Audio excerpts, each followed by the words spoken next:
यौमिकुम हाज़ा फी शहरिकुम हाज़ा। ये अल्लाह के नबी ने फरमाया, ओ लोगों, तुम्हारे खून और तुम्हारा माल एक दूसरे के ऊपर हराम है, तुम एक दूसरे को कत्ल न करो, एक दूसरे का माल नाजायज तरीके से न खाओ। ये अल्लाह के रसूल ने अपने आखिरी खुतबे के अंदर इन जुमलों को कहा था। कुरान भी हमें हुक्म दे रहा है, या अय्युहल्लज़ीना आमनू ला ताकुलू अम्वालकुम बैनकुम बिल बातिल।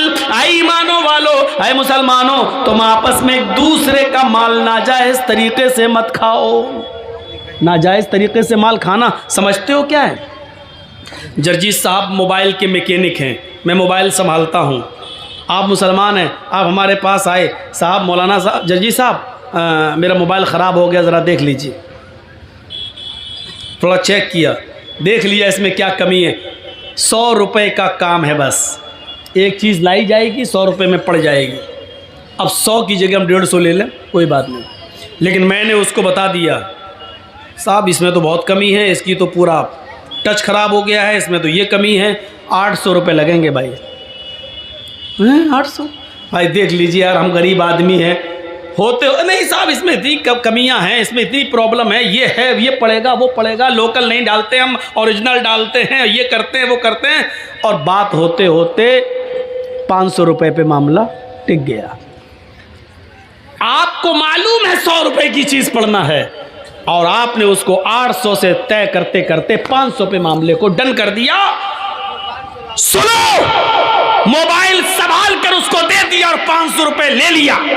ये 500 रुपए लेके जब आप अपने घर जाते हो, गोश्त खरीदते हो, खाना बनाते हो, या इससे कोई कपड़ा खरीदते हो, पहनते हो, अल्लाह की कसम आपने नाजायज तरीके से उससे जो माल कमाया है, इस माल को खाकर अगर आप नमाज पढ़ेंगे तो आपकी नमाज कबूल नहीं होगी। अगर इस 500 रुपए से आपने कोई कुर्ता खरीदा और कपड़ा पहनकर नमाज पढ़ रहे हो तो आपकी नमाज आपके मुंह पे मार दी जाएगी, कबूल नहीं होगी, क्योंकि आपने नाजायज तरीके से माल कमाया है। 100 रुपए की जगह पर आपने 500 लिया है, और कसम खा के कहा, अल्लाह की कसम 50 रुपए बच रहे हैं साहब। कुरान यही हमें हुक्म दे रहा है। क्या करोगे वेदों के मंत्र सुनकर? अपने मुआशरे के अंदर, समाज के अंदर अपनी जिंदगी को पहले पाक साफ करो। या अय्युहल्लज़ीना आमनू ला ताकुलू अम्वालकुम बैनकुम बिल बातिल। ईमान वालो, तुम आपस में एक दूसरे का माल नाजायज तरीके से मत खाओ। हम मुसलमान हैं, मुसलमान का ही माल खा रहे हैं नाजायज तरीके से।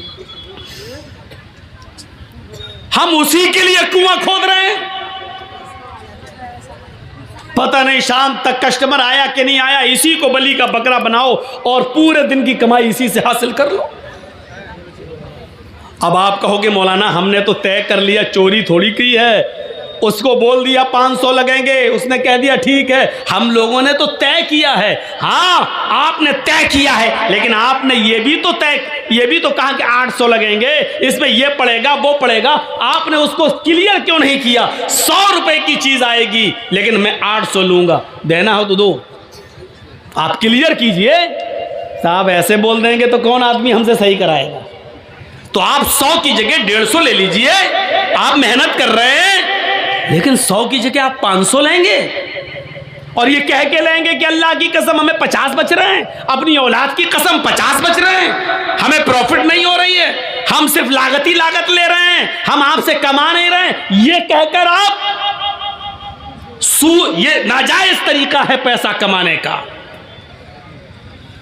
इसी तरीके से कोई भी बिजनेस आप कर रहे हैं, कपड़ा बेच रहे हैं, 100 रुपए का कपड़ा 500 रुपए में आप बेच रहे हैं, आपको मालूम है 500 बताएंगे तो 300 में बिकेगा, लेकिन वो कपड़ा आपको मालूम है कि अगर 150 में भी बिक जाए तो हमें फायदा है, 50 रुपए बच रहे हैं, लेकिन आपकी नीयत पहले से ये है 500 बताएंगे, 300 तक पे हम डन कर देंगे, लेने वाला लेगा। ये भी नाजायज एक किस्म है पैसा कमाने की मेरे भाइयों, इस तरीके से नहीं।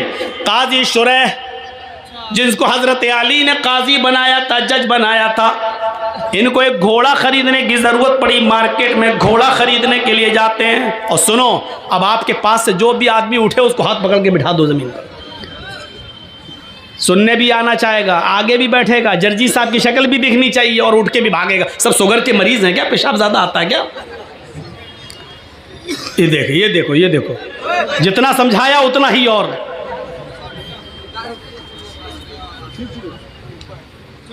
नहीं समझा रहा हूं तो और सीना जो मेरे सब मोदी बन रहे हैं, नहीं मानूंगा बात, अपने मन की बात। यहीं बैठे रहना, अब जाना नहीं कहीं। ज्यादा तेज आ रहा क्या? कमर में लग रहा है इसीलिए कह रहे खड़ा हो जाओ। तो जाओ जाओ जाओ, चलो जल्दी जाओ। इतनी जल्दी कमर में लग गया, अभी तो काम ही नहीं लियो कमर वाला।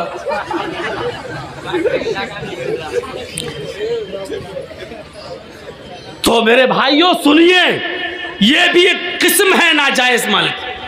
काजी शुरैह ने एक घोड़ा खरीदना चाहा और घोड़ा खरीद रहे हैं, तो घोड़े वाले से पूछा, घोड़ा बेच रहे हो? कहाँ, कितने का? उसने कहा 400 दिरहम का। काजी शुरैह ने कहा देखूं 400 का है या 300 का, ये तो चलाने के बाद पता चलेगा। क्या मैं तुम्हारे घोड़े को चला सकता हूं? थोड़ी देर के लिए मैं ट्राई कर सकता हूं? काजी शुरैह, घोड़ा बेचने वाले ने कह दिया ले लो। ये हमदर्दी हमारे अंदर भी आनी चाहिए, यही इस्लाम है। काजी शुरैह उस घोड़े पर बैठे और उसकी लगाम पकड़ी और चला कर देखा, और फिर लौट कर आए, एक चक्कर लगा कर कहने लगे घोड़े वाले, सच बताओ कि ये घोड़ा तुम कितने का दे रहे हो? उसने कहा 400 दिरहम का। नहीं, तुम्हारा घोड़ा तो 400 से भी ऊपर का है। मैंने इस घोड़े की रफ्तार से अंदाज़ा लगाया है, शायद तुम किसी मजबूरी में तुम बेच रहे हो। मुझे सच बताओ घोड़े की सही कीमत क्या है? कहा नहीं, मैं तो 400 दिरहम मुझे मिल जाए, मुझे जो ज़रूरत है उतना ही मैंने बता दिया। काजी शुरैह ने कहा कि नहीं, तुम्हारा घोड़ा 500 दिरहम का है। घोड़ा बेचने वाले ने कहा इधर सुनिए, इधर देखिए,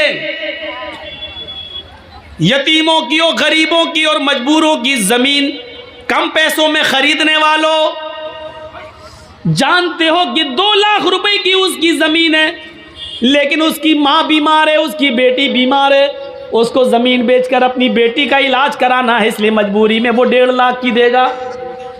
और हम इंतज़ार कर रहे हैं कि वो अपनी बेटी का या अपनी बीवी का इलाज या अपने बच्चे का इलाज कराएगा, तो 2 लाख की ज़मीन 1.5 में भी बेचेगा और हम 1.5 में ख़रीद लेंगे, जबकि हमें मालूम है कि उसकी ज़मीन 2 लाख की है, कीमत उसकी सही है, लेकिन मजबूरी में वो 1.5 लाख के बेच रहा है और हम 1.5 लाख की उसकी ज़मीन ले रहे हैं। ये भी पैसे की एक हराम किस्म है, जो तुम चाहे उसने अपनी मर्जी से क्यों न दी हो, लेकिन तुम्हें मालूम है कि उसने मजबूरी से दी है, तो आपकी ये 1.5 लाख रुपए की ली हुई 50,000 का जो चूना लगाया आपने, ये हराम कमाई होगी और इसने पूरी कीमत को हराम कर दिया है, और तुम एक मजबूर की मजबूरी का फायदा उठा रहे हो। ये माफ किए जाने लायक जुर्म नहीं है। सुनो, काजी शुरैह कहते हैं तुम्हारा घोड़ा तो 500 दिरहम का है, तुम 400 क्यों मांग रहे हो? उसने कहा सुनो, 400 दिरहम की मुझे ज़रूरत है, मैंने कीमत 400 मांगी है, अगर आप 500 देना चाहें तो ये आपकी मर्जी, वरना मेरी तरफ से सिर्फ 400 फिक्स है। यही कहेगा बेचने वाला। साहब आपको अच्छा लग रहा है और 500 देना चाहते तो दे दीजिए, लेकिन हमारी तरफ से 400 है। काजी शुरैह कहते हैं मैं एक और चक्कर लगाता हूँ। उन्होंने एक और चक्कर लगा कर देखा और देखकर फिर लौट कर आते हैं और कहते हैं घोड़े वाले, तुम अपनी मजबूरी नहीं बताना चाहते हो, मत बताओ, लेकिन मैंने दोबारा तुम्हारे घोड़े को चला कर देखा तो मैं यकीन के साथ कह सकता हूं तुम्हारा घोड़ा 500 से भी ऊपर का है, ये 600 दिरहम के लायक है। घोड़ा बेचने वाला फिर कहता है काजी साहब मेरी तरफ से 400 दिरहम है, अगर आप 600 दे दें, 500 दे दें तो ये आपकी मर्जी है, लेकिन मेरी तरफ से 400 दिरहम उसकी कीमत है। काजी शुरैह कहते रुको, एक और चक्कर लगाया और आकर कहते हैं कि तुम्हारे घोड़े में कोई कमी नहीं है, ये घोड़े की कीमत तो 700 दिरहम भी तुम बताओ तो मुनासिब है। उसने कहा 400 मेरी तरफ से, ऊपर आप अगर जो दे देंगे वो बखुशी मैं कबूल कर लूँगा। काजी शुरैह एक और चक्कर लगाते हैं और चक्कर लगाने के बाद आते हैं और अपने पॉकेट से 800 दिरहम निकाल कर देते हैं और कहते हैं तुम्हारा घोड़ा 800 के लायक है, ये पकड़िए कीमत।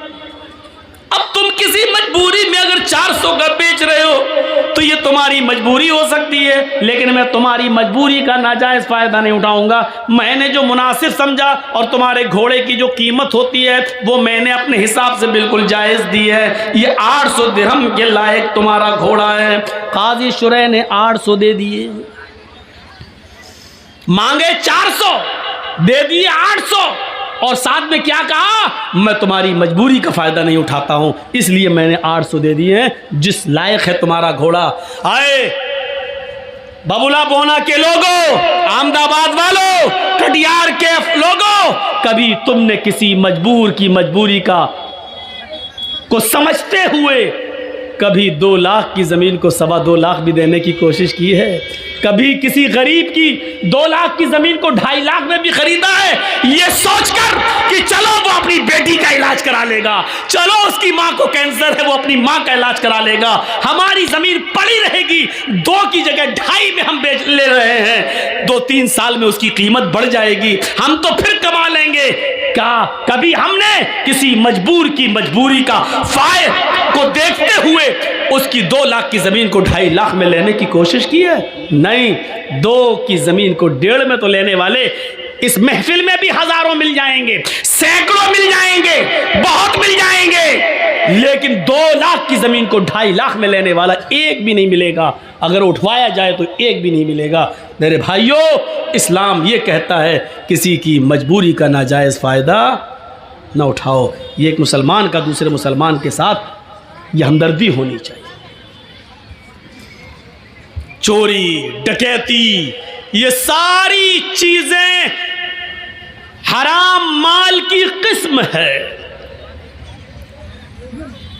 इसी तरीके से किसी मुसलमान को सूद पर रुपया देना,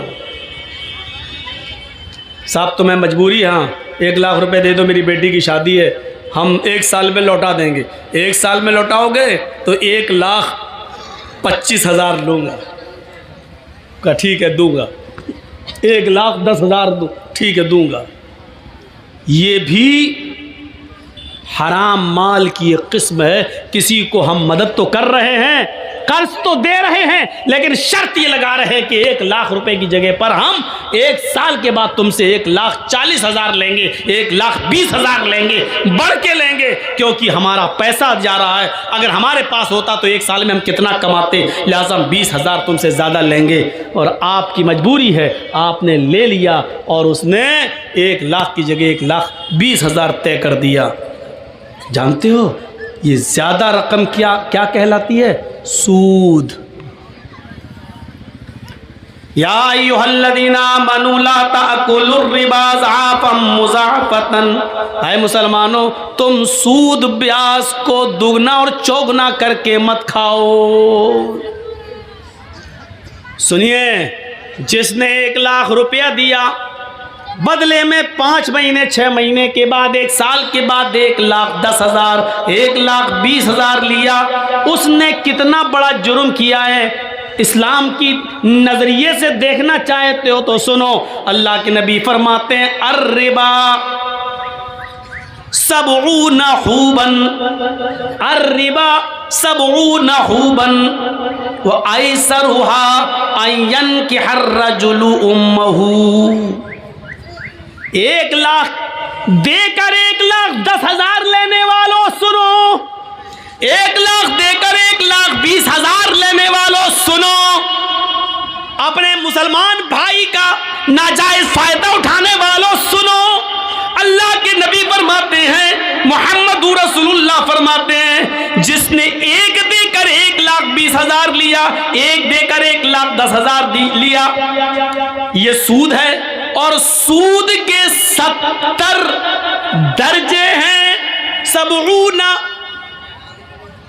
हुबन, सूद के 70 दर्जे हैं। ये 70 दर्जों में जो तुमने 1 का 1,10 लिया है, कितना बड़ा जुर्म किया है, उसका सबसे हल्का जुर्म क्या है, सबसे हल्का दर्जा क्या है?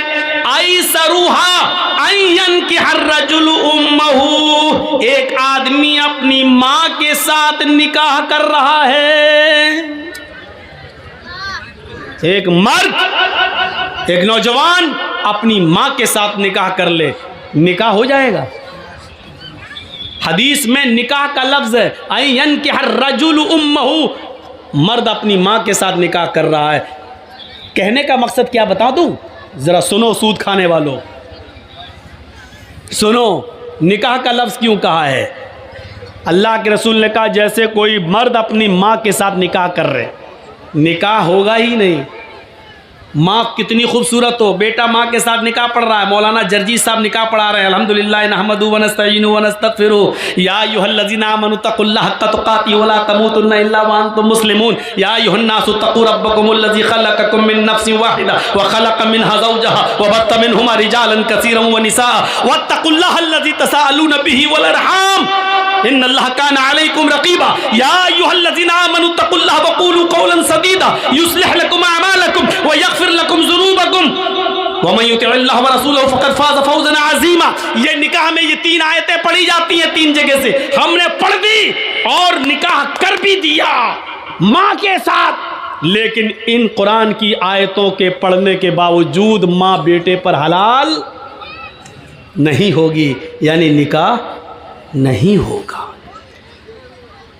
पूरा कुरान पढ़ दिया, उसके बाद निकाह पढ़ा दिया, फिर भी निकाह नहीं होगा। जिस तरीके से अल्लाह के नबी के बताने का मकसद क्या है, जिस तरीके से पूरा कुरान पढ़कर, बल्कि हजारों बार कुरान पढ़कर, लाखों मर्तबा कुरान पढ़कर भी अगर तुम निकाह करना चाहो माँ के साथ, तब भी माँ हलाल नहीं होगी। उसी तरीके से जितना मुश्किल एक लड़के के लिए उसकी माँ का हलाल होना मुमकिन नहीं है, उसी तरीके से किसी मुसलमान के लिए, किसी मुसलमान की मजबूरी का फ़ायदा उठाकर उससे 10,000 रुपये ज़्यादा लेकर सूद खाना भी हलाल नहीं है। जिस तरह माँ हलाल नहीं हो सकती है, उसी तरीके से सूद भी हलाल नहीं हो सकता है, चाहे उस सूद पर 10 लाख मरतबा कुरान क्यों ना पढ़ लिया जाए।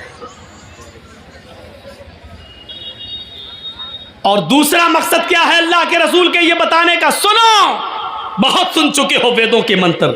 आज हमारी तकरीर और तकरीरों से हटकर है, आज हमारा प्रोग्राम और प्रोग्रामों से बिल्कुल हटकर है। आज हमारा टारगेट सिर्फ आप हैं, हम हैं, हमारा समाज है, हमारा मुआशरा है। क्या हुआ भैया, आपके भी कमर में दर्द हो रहा है?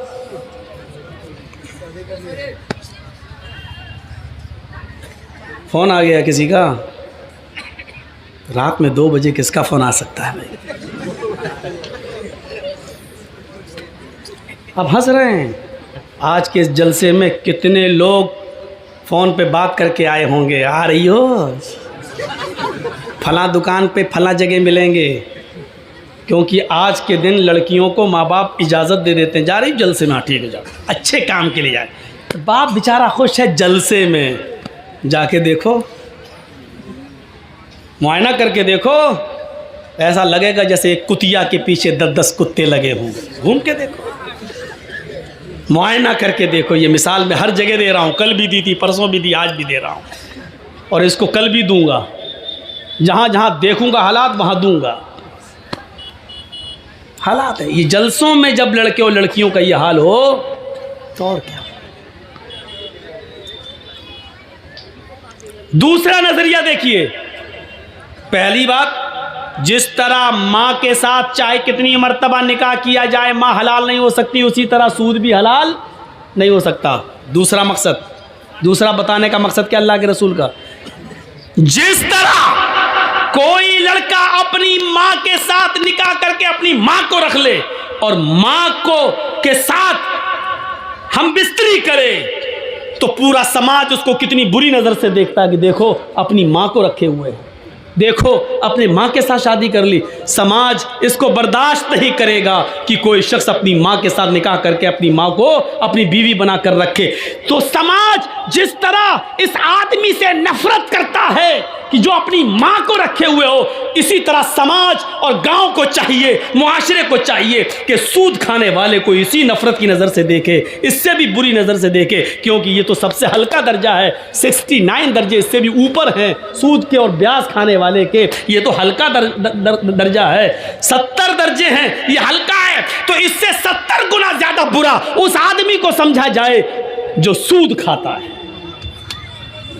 अब सोचो, सूद खाने वाले का हमारे मुआशरे में सोशल बाइकाट होना चाहिए। ना इसकी लड़की लेना चाहिए, ना इसको लड़की देना चाहिए, न इसकी शादी में बैठना चाहिए, ना इसको शादी में बुलाना चाहिए, ना इसके खुशी में शामिल होना चाहिए, ना इसके मौत मिट्टी में शामिल होना चाहिए। इसका सोशल बाइकाट होना चाहिए। इसका बाइकाट नहीं हो रहा है, इसको आज रोजगार समझा जा रहा है। ये तो रोजी रोटी कमाने का जरिया है, वो कर रहा है वो धंधा। अभी इस गांव का कोई लड़का किसी लड़की को लेके भाग जाए, 2 दिन बाद पंचायत बैठ जाएगी समाज की, है कैसे भागा, उस लड़की की जिंदगी बर्बाद हो गई है, चलो या तो 2 लाख जुर्माना दो या उस लड़की के साथ निकाह करो। अभी पंचायत बैठ जाएगी, सजा मुतय्यन कर दी जाएगी उसकी, या तो शादी करो उस लड़की के साथ क्योंकि तू लेके भागा है, या फिर तू 2 लाख रुपए जुर्माना दे क्योंकि लड़की की जिंदगी बर्बाद हो गई। अब उससे कौन शादी करेगा? ये पंचायत फैसला करेगी, ये गांव का समाज फैसला करेगा। गांव के समाजियों, गांव की पंचायत में बैठने वालों, एक शख्स जब नमाज छोड़ता है तो उसकी पंचायत क्यों नहीं बैठती है? एक शख्स सूद खा रहा है, आपके गांव में 1 लाख देता और 1,25,000 लेता है, उसके खिलाफ आप पंचायत क्यों नहीं बिठाते हैं? एक्शन क्यों नहीं लेते हैं? ये आदमी तो इतना बुरा है, सूद खाने वाला। इतना बुरा तो वो शख्स भी नहीं है जो अपनी मां के साथ जिना कर रहा है। जब उससे भी गंदा सूद खाने वाला है तो आप ऐसे आदमी को समाज में बर्दाश्त कैसे कर रहे हैं? और आपके समाज में यह आदमी रह कैसे रहा है? मत कहो मौलाना गांव का मुखिया ही ऐसा है।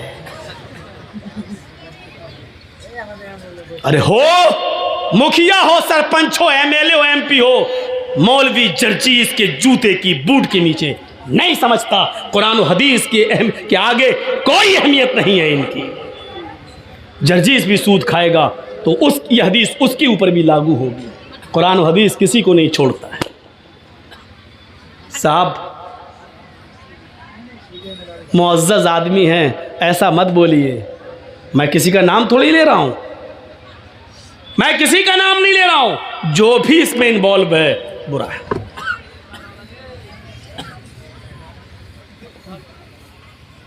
एक और हदीस सुना देता हूं, उसके बाद बात को आगे बढ़ाता हूं। दिरहमु रिबा याकुलहु अर्रजुलु व हुवा यअलम अशद्दु मिन सित्ततिन व सलासीन ज़नियतन। रवाहु तबरानी। यह हदीस इमाम तबरानी ने लाए हैं। इस हदीस को अल्लामा अलबानी ने सही करार दिया है, अपनी सिलसिलतुल अहादीस सहिया के अंदर इस हदीस को सही करार दिया है। सुनिए इस हदीस का तर्जुमा। आए हाय हाय, सुन लो, माथा पटको और सूद खाने वाले अपनी औकात देखें, कितना गिरा दिया है उनको अल्लाह के नबी ने। 25,000 तो बहुत हो गया। 1 लाख देकर 1,25,000 लेना, 1 लाख देकर 1,10,000 लेना, ये तो बहुत हो गया। या दिरहमु रिबा, भैया आगे वाले बोले नहीं, बात ना करें, आप जा सकते हैं, आपको इजाज़त दे रहा हूं मैं, लेकिन गुफ्तगू नहीं। सुनिए, मैंने पहले ही कह दिया, आज की तकरीर और तकरीरों से हटकर है, समाज के अंदर ये चीज़ आनी चाहिए। दिरहमु रिबा, 1 दिरहम खाना, दिरहमु रिबा, सूद का, ब्याज का 1 दिरहम, 1 रुपया मान लो। सऊदिया में दिरहम इस वक्त जो दुबई का दिरहम है वो 18-20 रुपए में चल रहा है। यही बहरैन के दिरहम का हाल है। सऊदी में तो रियाल चलता है, दिरहम तो है नहीं। तो जहाँ दिरहम चल रहा है 20 रुपए से ज़्यादा कीमत नहीं, चलो 20 रुपए मान लो। दिरहमु रिबा, 1 दिरहम जिसने खाया वह हुआ यअलम, और वो जानता है कि ये सूद है, यानी 100 रुपये दिए और 1 महीने के बाद कहा नहीं अब 120 दो, तो 1 दिरहम हो गया। 20 रुपये का 1 दिरहम मान लो। इसका ये मतलब नहीं कि 20 से नीचे वाला जायज़ है, 1 रुपया ही सूद का क्यों ना हो वो भी हराम है। और सुनिए, जिसने 1 दिरहम खाया, जानता है कि यह सूद का है, खा लिया, जुर्म कितना बड़ा है मालूम है? अशद्दु मिन सित्ततिन व सलासीन ज़नियतन, सित्ता 6, सलासीन 30, 6 और 30 जोड़िए, 6 + 6 + 30 कितना हुआ? 36 ज़नियतन, जिना। गोया कि उसने 36 मरतबा जिना किया। 1 रुपया जिसने सूद का खाया, जानते हुए कि ये सूद है, ये 1 दिरहम 36 मरतबा जिना से भी ज्यादा सख्त है। 36 मरतबा जिना करना आसान है, लेकिन सूद का 1 दिरहम 36 मरतबा जिना करने से भी संगीन जुर्म है। क्या रह गया? समाज में कोई लड़का किसी लड़की के साथ एक बार जिना कर ले और पकड़ा जाए तो समाज में नाक कट जाती है, वो लड़की बैठी रहती है, कहीं उसका निकाह नहीं होता है, अरे वो फला के साथ, अरे गलत काम हो चुका है। सोचो 36 मरतबा, और इसको भी कहा कि ये आसान है। सूद का 1 रुपया 36 मरतबा भी जिना से ज्यादा सख्त है। क्या गुजर रही होगी आज की मेरी तकरीर उन लोगों के ऊपर जो सूद खाते हैं। अल्लाह की कसम, एक एक लफ्ज उनके ऊपर हथौड़ा बन के बरस रहा होगा। इसीलिए कहते मंत्र सुनाओ। मंत्रों में ये सब आता नहीं है ना, ये सुनना पड़ेगा तुम्हें नहीं, तुम्हारे बाप को भी सुनना पड़ेगा। जब तक मैं इस कुर्सी पर हूं सुनना पड़ेगा, बाद में हमें सुना देना जितनी गालियां देना हो, क्योंकि ये पावर मुझे मोहम्मद रसूलुल्लाह की तरफ से मिला है। जब तक मैं इस कुर्सी पे हूं सुनना पड़ेगा। ये है सूद और ब्याज की हैसियत, हकीकत नहीं। अब आपका एक सवाल होगा कि मौलाना साहब, बैंकों में हम जो पैसा रखते हैं, अब सोचिए, एक और मसला हल कर दूं। जो लोग बैंक में नौकरी करते हैं, अब उनके बारे में पूछो कि मौलाना साहब वो नमाज़ पढ़ते हैं, उनकी नमाज होगी या नहीं होगी? वो कुर्बानी करते हैं, उनकी कुर्बानी होगी कि नहीं होगी? क्लियर कर दूं, नहीं होगी। क्यों? क्योंकि कोई बैंक ऐसा नहीं है जहां सूद का कारोबार लिखा ना जाता हो, दर्ज ना होता हो। स्टेट बैंक ले लो, ICICI बैंक ले लो, ग्रामीण बैंक ले लो, रिजर्व बैंक, कोई भी बैंक हो, आप उसमें नौकरी कर रहे हैं, आप खाते नहीं हैं, आपके अकाउंट में पैसा जमा है, आप उतना ही निकालते हैं जितना आपका है, सूद बढ़ता आप छोड़ देते हैं, आप नहीं खा रहे हैं, ठीक है, अच्छी बात है, बहुत अच्छा है। लेकिन सिर्फ खाना ही नहीं है। अल्लाह के नबी ने फरमाया, लानतुल्लाहि अला आकिलिर रिबा व मुकिलहु व कातिबहु व शाहिदही व कालहुम सवाउन। अल्लाह के नबी की यह हदीस है। अल्लाह के नबी सल्लल्लाहु अलैहि वसल्लम ने फरमाया, अल्लाह की लानत हो सूद खाने वाले पर। सुनिए, अल्लाह की लानत हो सूद खाने वाले पर।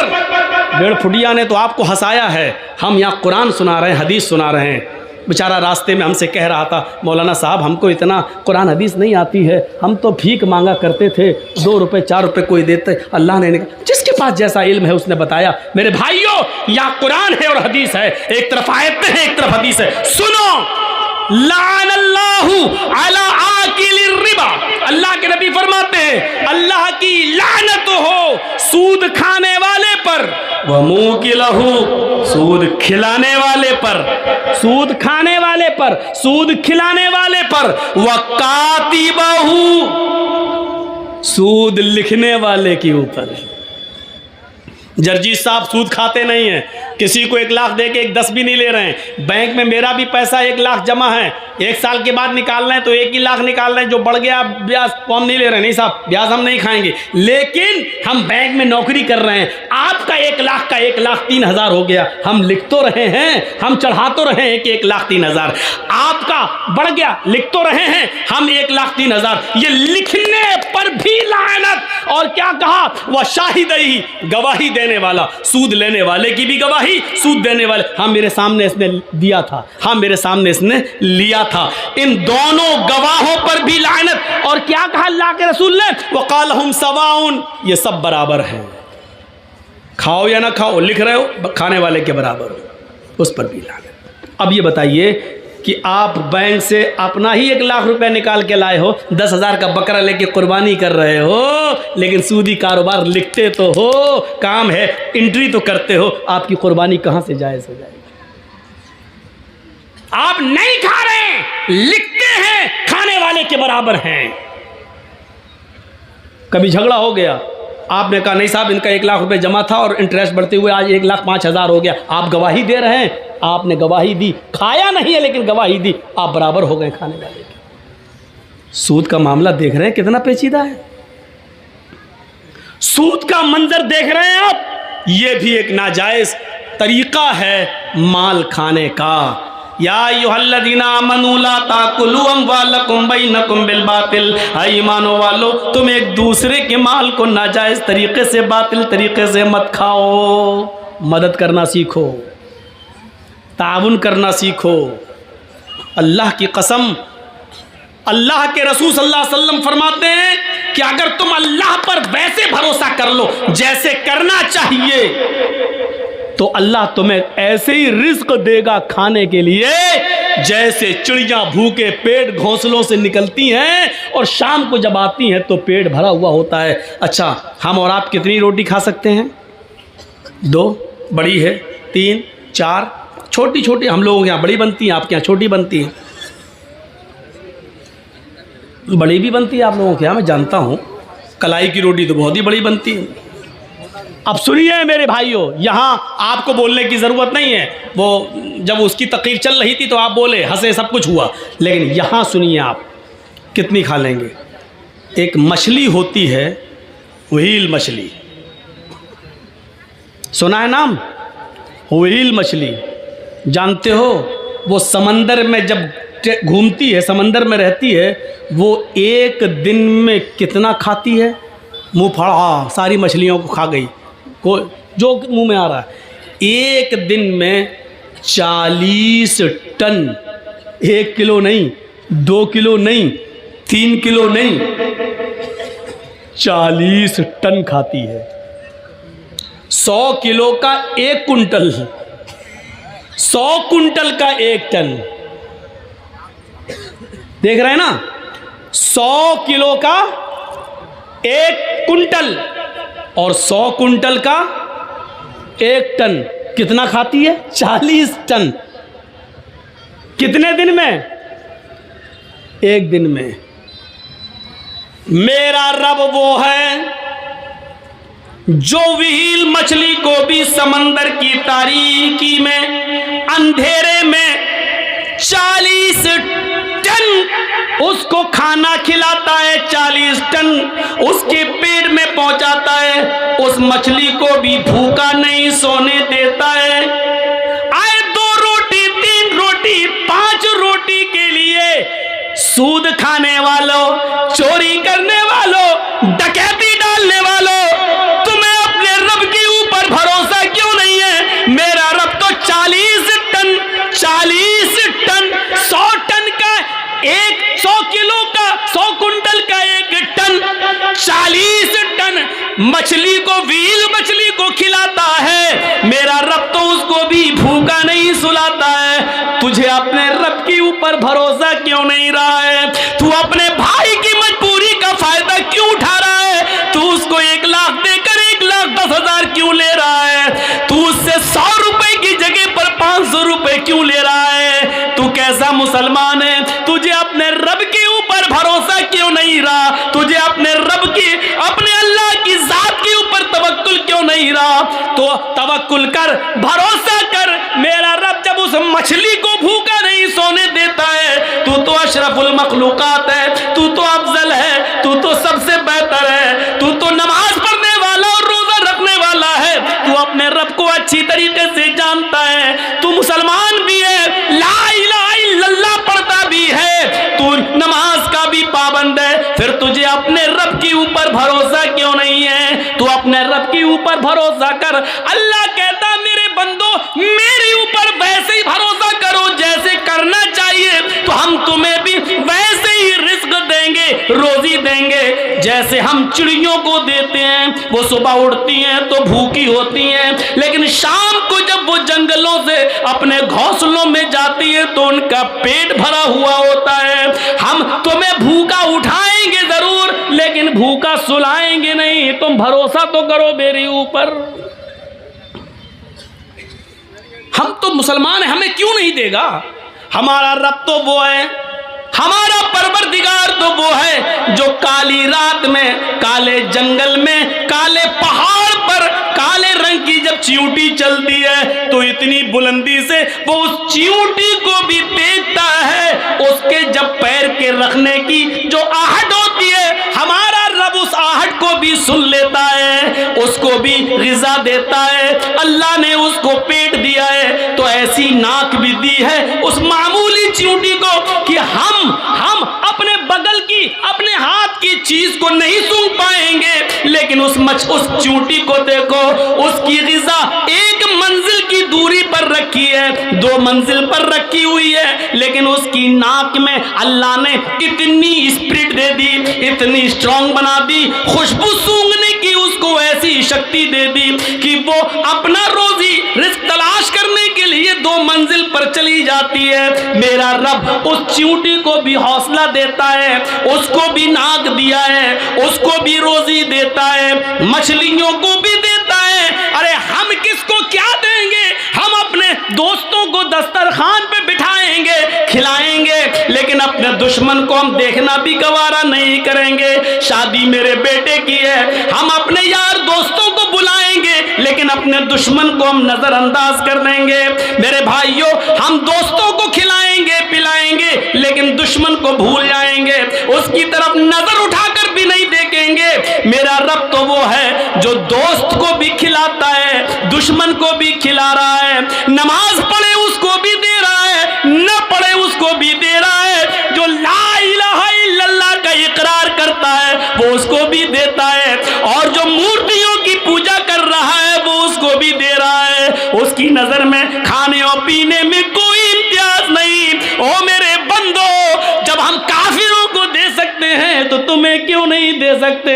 तुम तो मेरे करीबी बंदे हो। मेरा रब तो वो है जो दोस्त दुश्मन नहीं, वो सबको देता है। 90 साल के एक बूढ़े को इब्राहिम अलैहिस्सलाम ने दस्तरखान से उठा दिया था, ये कहकर कि तू आग का नाम लेकर खा रहा है, रख अल्लाह का नाम ले। उसने कहा नहीं लेंगे, आग ही मेरा रब है। भगा दिया उसको। जिब्रील आ गए, अरे इब्राहिम, तुमने आज उस बूढ़े को बुलाया और खाना भी नहीं खिलाया, भगा दिया, जाओ उसको पकड़ के लाओ और खिलाओ। जिब्रील से इब्राहिम अलैहिस्सलाम कहने लगे, अरे वो तो अल्लाह का नाम ही नहीं लेता। कहा इब्राहिम, वो तो 90 साल में पूरी जिंदगी में कभी उसने अपने रब का नाम नहीं लिया। तुम्हारे दस्तरखान पर तो उसने आज अल्लाह का इनकार कर दिया, लेकिन वो तो 90 साल से नाम नहीं लेता। लेकिन तुम्हारा रब 90 साल से उस बूढ़े को खिलाता रहा, उस बूढ़े को पिलाता रहा, उस बूढ़े को रोजी रोटी देता रहा, फिर तुम उस बूढ़े को दस्तरखान से कैसे भगा सकते हो? तुम्हारे रब की रहमत को ये गवारा नहीं है। जाओ बुला कर लाओ, पकड़ के लाओ। बुला के लाया, इब्राहिम अलैहिस्सलाम लाए और उस बूढ़े को खिलाया। कहा लो खाओ। कहा अब क्या हुआ? मैं अल्लाह का नाम नहीं लूंगा। कहा मत लो, मैं आग का नाम लूंगा। लो। अरे अब क्या हुआ? अचानक कैसे बदल गए? फरमाया मेरे रब की रहमत को गवारा नहीं हुआ कि कोई भूखा दस्तरखान से उठ जाए। मेरे रब ने कहा वो तो 90 साल से मेरा नाम नहीं ले रहा है, फिर भी हमने उसको खिलाया पिलाया है, फिर तुम कैसे उठा सकते हो? जब अल्लाह को एतराज नहीं तो तुम्हें कैसी ऑब्जेक्शन, तुम्हें कैसा एतराज? उस बूढ़े ने कहा आपका रब इतना मेहरबान है, फिर मुझे उस रब से जोड़ दो जिसकी रहमत का ये हाल है। मेरे भाइयों, वो बूढ़ा पहले इब्राहिम अलैहिस्सलाम से जुड़ता है, अपने रब से जुड़ता है, उसके बाद खाना खाता है, अल्लाह का नाम लेता है और खाना शुरू कर देता है। मेरे भाइयों, ये रब है जो गैरों को भी खिला रहा है, अपने दुश्मनों को भी खिला रहा है, नाफरमानों को भी खिला रहा है। जब वो खिलाने पिलाने वाला है तो हमें रोजी रोटी की इतनी फिक्र क्यों हो रही? होनी चाहिए, लेकिन इतनी फिक्र नहीं जब 40 टन गोश्त खाने वाली मछली को खिला रहा है वो, तो हमें 2-4 रोटी के लिए इतनी फिक्र क्यों, इतना उतार चढ़ाव है? क्या होगा, कल कहाँ से खाना आएगा, 1 महीने बाद हम रिटायर हो जाएंगे सरकारी नौकरी से, फिर हमारे बच्चों को कौन देखेगा, हमारी 4 बेटियां हैं, हमारी बेटियों की शादी कैसे होगी, इनके लिए जहेज का इंतज़ाम। अरे मुआशरे में, समाज के लोगों, जहेज की लानत को ख़त्म करो। अगर इसको आपने ख़त्म कर दिया तो बहुत बड़ा एक जिहाद आप जीत जाओगे, बहुत बड़ा एक मार्का आप हासिल कर लोगे, क्योंकि इंसान नाजायज़ तरीके से जो कमा रहा है, अक्सर उसमें ऐसे हैं कि जिनको अपनी बेटियों की शादी करना है, उनको अपना फ्यूचर है, मेरी बेटी की शादी कैसे होगी, इसलिए वो नाजायज़ तरीके से माल कमा रहा है।